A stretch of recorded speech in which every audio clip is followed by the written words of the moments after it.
اعوذ باللہ من الشیطان الرجیم، بسم اللہ الرحمن الرحیم۔ حضرت لقمان اور بادشاہ کا ایمان افروز واقعہ۔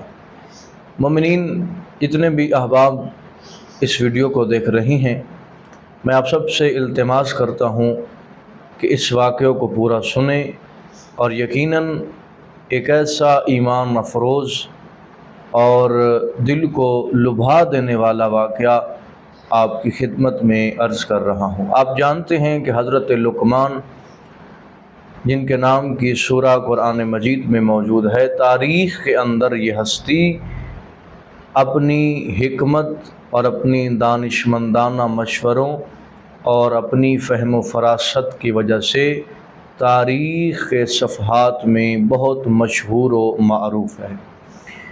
اس ہستی کی حکیمانہ باتیں جتنی بھی بیان کی جائیں، وہ اس ہستی کے تعارف کو بیان نہیں کر سکتی۔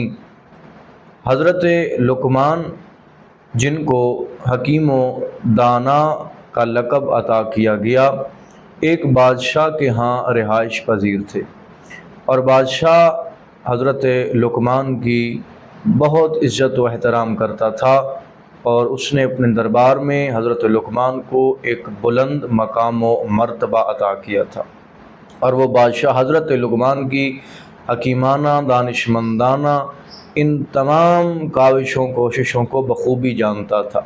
ایک دفعہ کہ حضرت لقمان اور بادشاہ کے ہاں مہمان آئے، وہ مہمان بادشاہ کے بڑے قریبی تھے، بڑے جاننے والے تھے، بڑے محبت کرنے والے تھے، بڑے عزیز تھے۔ تو حضرت لقمان کو بادشاہ نے کہا کہ اے لقمان، میں چاہتا ہوں کہ تم میرے مہمانوں کے لیے جانور کے حصوں میں سے جو سب سے بہترین حصہ ہے وہ پکا کر میرے مہمانوں کو پیش کرو۔ تو حضرت لقمان نے بادشاہ کے حکم کی تعمیل کرتے ہوئے مہمانوں کو ایک جانور کی زبان پکا کے ان کے سامنے دسترخوان پہ رکھی۔ تو بادشاہ نے جب یہ منظر دیکھا تو پریشان بھی ہوا، لیکن خاموشی اختیار کی، کیونکہ جانتا تھا کہ اس ہستی کی ہر عمل کے پیچھے یا ہر بات کے پیچھے کوئی نہ کوئی حکمت موجود ہوتی ہے۔ کچھ دنوں کے بعد پھر بادشاہ کے ہاں مہمان آئے، تو حضرت لقمان کو حکم دیا گیا کہ آپ نے پھر جانور کے حصہ پکانا ہے، لیکن وہ حصہ پکانا ہے جو جانور کا پست ترین حصہ ہو۔ تو پھر حضرت لقمان نے جانور کی زبان کو پکا کر مہمانوں کے سامنے رکھ دیا۔ اس وقت بادشاہ سے رہا نہ گیا، اور حضرت لقمان سے پوچھا کہ اے لقمان، جب میں نے تمہیں کہا تھا کہ سب سے بہترین جانور کا حصہ پکاؤ پھر بھی زبان، اور جب میں نے کہا کہ سب سے پست ترین حصہ پکاؤ پھر بھی زبان، یہ ماجرا سمجھ نہیں آئی؟ تو حضرت لقمان نے فرمایا بادشاہ سلامت، یہی زبان ہی ہے۔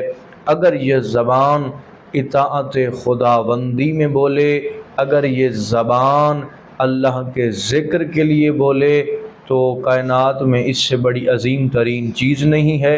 اگر یہی زبان خدا کی معصیت میں استعمال ہو تو اس سے پست ترین چیز دنیا میں موجود نہیں ہے۔